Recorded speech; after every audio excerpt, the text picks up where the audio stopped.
عزیز سلطنت تحریر ہما قریشی ایپیسوڈ 30۔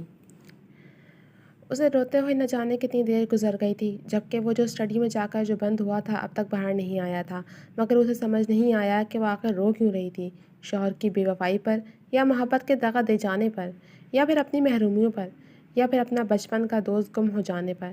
نہ جانے کس کس بات کا غم و غبار تھا جو وہ 2 گھنٹے میں آنسوؤں کے راستے نکال چکی تھی، اور ایک وہ تھا اپنی زبان کا پکا اسٹڈی میں جا کر ایسا بند ہوا تھا جیسے اب نہ نکلنے کی قسم کھا لی ہو۔ دل کی 1000 آنکھیں ہوتی ہیں مگر وہ اپنے من چاہے شخص کے عیبوں کو نہیں دیکھ سکتی۔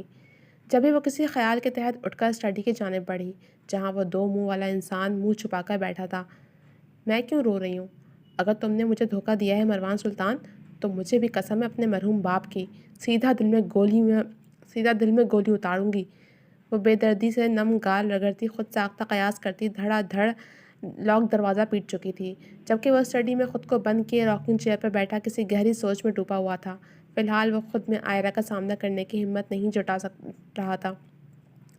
جو بھی تھا مگر وہ اسے دکھ نہیں دینا چاہتا تھا، مگر اگر اب حقیقت کھل کر سامنے آ ہی گئی تھی تو وہ کچھ کر بھی نہیں سکتا تھا، جبکہ اچانک ہونے والی اس قدر زوردار دستک نے بری طریقے سے اس کی سوچوں میں خلل پیدا کیا تھا۔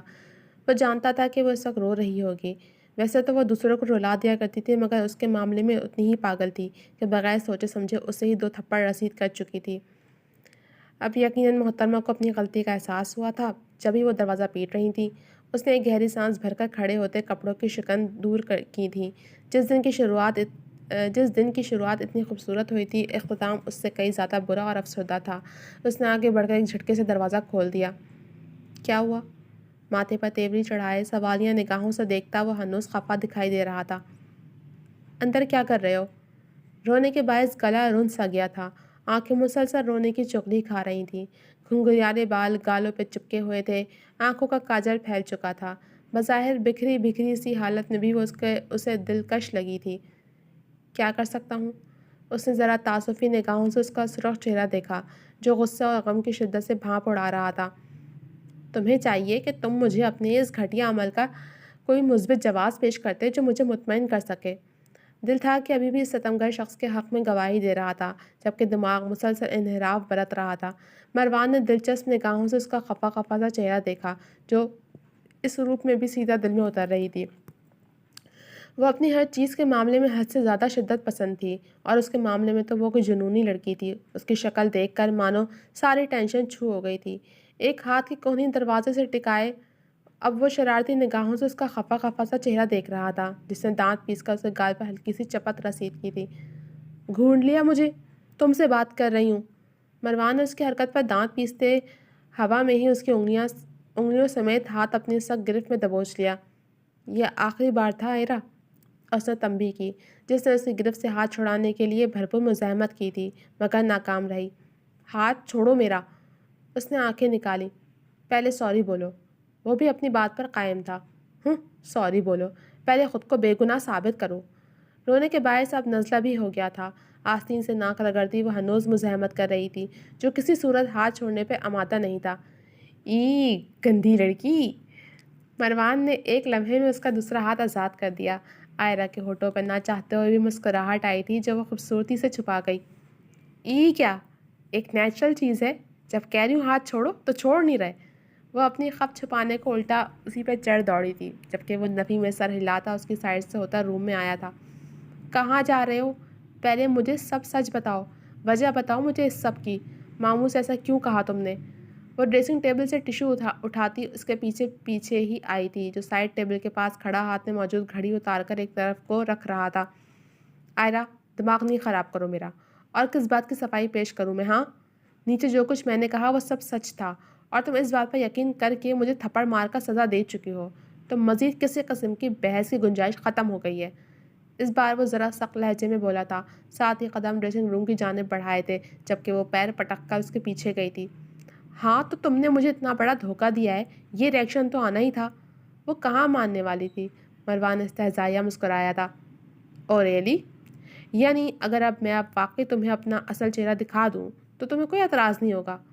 کبرڈ سے نائٹ ڈریس نکال کر ڈور سلائڈ کرتا، وہ اسے کوہنی سے پکڑ کر گھماتا، اس کی پشت الماری سے لگا چکا تھا۔ آئرہ کی آنکھیں پھیل گئی تھیں۔ کیا مطلب ہے تمہارا؟ اسے اپنے ارد گرد خطرے کی گھنٹیاں بجتی محسوس ہوئی تھیں۔ یہی کہ اب تم اس گھر میں قید ہو، اور خبردار جو اب اس گھر کی دہلیز سے قدم باہر نکالا تو ورنہ۔ اس کی سرخ آنکھوں میں اپنی گہری آنکھیں گاڑتا تنبیہ لہجے میں بولا تھا۔ آئرہ کی پیشانی پر شکنوں کا جال سا بن گیا تھا، جبکہ کوہنی اس کی سخت گرفت کے باعث درد کرنے لگی تھی۔ اپنا یہ روب اپنی اس ہوتی سوتی پر جا کر جھاڑنا، خبردار جو مجھے اپنی کنچے جیسی آنکھوں سے گھورا تو۔ اس کے ننگے پاؤں پر اپنی ہائی چپل میں مقید پاؤں مارتی وہ دانت پیس کر بولی تھی، جبکہ وہ اب ذرا پیچھے ہو گیا تھا۔ تمہارا انتظام تو میں صبح کروں گا۔ وہ اسے گھور کر ڈریسنگ روم سے باہر نکل چکا تھا، جب گہرے گہرے سانس بھرتی صوفے پر جا بیٹھی تھی۔ طبیعت عجیب ہونے لگی تھی، دل پر بوجھ سا محسوس ہوا تھا۔ اس کی بے وفائی کسی صورت ہضم نہیں ہو رہی تھی، ایسا لگ رہا تھا جیسے بس سانس بند ہونے والا ہو، جبکہ وہ تھا جو اس کی پریشانی کو سمجھ ہی نہیں رہا تھا۔ دل اور دماغ کے درمیان جنگ چھڑ گئی تھی، اور سونے پر سہاگا مروان کا نارمل رویہ اسے پاگل کرنے کے در پہ تھا۔ بھاری ہوتے سر کو دباتی وہ یکدم ابکائی آنے پر واش روم کی جانب بھاگی تھی، جبکہ وہ جو ڈریسنگ روم سے آرام دہ ٹراؤزر اور ٹی شرٹ سوٹ پہن کر باہر نکل رہا تھا، اسے منہ پر ہاتھ رکھ کر بھاگتا دیکھ پریشانی سے اس کی جانب بڑھا، جو واش بیسن پہ جھکی الٹیاں کر رہی تھی۔ دماغ خراب ہو گیا تمہارا؟ خود تو تم ہو پاگل، ساتھ مجھے بھی کر دو گی۔ رات کے پہر تماشے لگا کر بیٹھ گئی ہو، کر لی اپنی طبیعت خراب۔ لوگ بولیں گے پتہ نہیں میں کون سا ظلم کر دیا میں نے ایک دن کی بیوی پر۔ اس کی کمر سہلاتا وہ غصیلے لہجے میں ڈپٹ رہا تھا، جو خاموشی سے چہرے پر پانی کے چھپاکے مارتی تولیے سے منہ تھپ تھپاتی اس کی ہمراہی میں ہی بیٹھ تک آئی تھی۔ بیٹھو یہاں، اور اب تمہارے حلق سے آواز نہیں نکالنی چاہیے، ورنہ میں بہت برا پیش آؤں گا۔ آئرہ گلاس میں پانی انڈیل کر اس کے لبوں سے لگایا تھا، جس کے ہاتھ تک کپ کپا رہے تھے۔ چہرہ یکدم پیلا زرد پڑ گیا تھا، گہرے گہرے سانس بھرتی اس وقت وہ اسے اچھا خاصا پریشان کر چکی تھی۔ بات نہیں کرو مجھ سے۔ آنکھیں ایک بار پھر نم ہوئی تھیں۔ تمہارا یہ رویہ اب تکلیف پہنچا رہا ہے مجھے، اس بار وہ سردگی سے بولا تھا۔ تو پھر بتاؤ مجھے سچ کیا ہے؟ چہرہ اٹھا کر سوال کرتی وہ سخت لہجے میں باس پرس کر رہی تھی۔ ڈنر کیا تم نے؟ ذرا جھک کر اس کی سرخ آنکھوں کی نمی دھیرے سے انگلیوں کے پوروں میں سمیٹتا وہ بات کا رخ ہی پلٹ گیا۔ آئرہ کتنی ہی دیر خاموشی سے اس کا پرسکون چہرہ دیکھتی رہی، پھر گہری سانس بھرتی چہرہ جھکا گئی۔ نہیں کیا ہوگا، معلوم تھا مجھے۔ وہ اس کی خاموشی بھانپ کر بغیر کچھ کہے ہی کمرے سے باہر نکل گیا تھا، جبکہ وہ سائڈ ٹیبل پر رکھ کے جگ سے پانی نکال کر پیتی اب خود کو پرسکون کرنے کی غرض سے گٹاگٹ 2 گلاس پانی حلق سے اتار چکی تھی۔ اگر ایسا ویسا کچھ بھی ہوا تو میرا وعدہ ہے مروان، پہلے تمہیں ماروں گی پھر خود کو۔ وہ انتہائی جنونیت سے خود ساختہ سوچوں میں ڈوبی بیڈ پر نیم دراز آنکھیں مون گئی تھی۔ رات کا تیسرا پہر تھا۔ نشاط بیگم کی آنکھ کھلی تو اجمل صاحب کمرے سے غائب تھے۔ اجمل صاحب؟ ان کی سائڈ کے بستر پر ایک شکن بھی نہیں تھی۔ یہ کہاں چلے گئے؟ وہ اپنا دوپٹہ اٹھا کر گلے میں ڈالتی ہوئی کمرے سے باہر آئی تھیں۔ وہ قدم اٹھاتی ہال تک آئیں تو محسوس ہوا کچن کی لائٹ روشن تھی۔ انہیں لگا کہ شاید اجمل صاحب کچن میں موجود تھے۔ مروان بیٹا خیریت؟ کیا ہوا؟ اس وقت کچن میں کیا کر رہے ہو؟ انہیں بیٹے کو فریج میں رکھا رات کا کھانا مائکرو ویو میں گرم کرتا دیکھ سوالیہ پوچھا۔ وہ اپنی ماں کو دیکھ کر ایک لمحے کو چونکا۔ جی سب خیریت ہے، بس بھوک لگ رہی تھی۔ آپ یہاں کیوں آ گئیں؟ طبیعت ٹھیک ہے آپ کی؟ وہ نشاط کو اس پہر دیکھ خود بھی متجسس ہوا۔ ہاں میری طبیعت تو ٹھیک ہے، مگر اگر تمہیں بھوک لگ رہی تھی تو آئرہ سے بولتے وہ کھانا دے دیتی بیٹا، تم خود کیوں کچن میں آ گئے؟ سارا دن کے تھکے ہوئے ہوگے۔ انہیں بیٹے کی فکر ستائی تھی۔ مروان ان کی محبت پر ہولے سے مسکرایا تھا۔ آپ کی بہو اس وقت میرے انتظار میں بھوکی بیٹھی ہے اور ناراض بھی، اب ایسے میں یہ مشقت مجھے ہی کرنی تھی۔ نشاط اس کے شریر لہجے پر ہولے سے مسکرائی تھی۔ اب شادی ہو گئی ہے تمہاری، جلدی گھر واپس لوٹا کرو۔ سارا دن میری بچی تمہاری راہ دیکھتی رہی ہے، لیکن تم تو نہ جانے کہاں مصروف تھے۔ میں نے اتنا کہا کہ کھانا کھا لے، مگر اس سے بھی ضد تھی کہ آج ڈنر تمہارے ساتھ ہی کرے گی۔ انہوں نے مزید کہا تو وہ سمجھ کر سر ہلا گیا۔ اس کی ضد سے اس کے علاوہ اور کون واقفیت رکھتا تھا؟ آپ جائیں آرام کریں۔ وہ اب ٹرے میں ایک سالن اور چاول کے ڈش کے ساتھ روٹی کا ہاٹ پاٹ رکھتا ازلی نرم لہجے میں گویا ہوا۔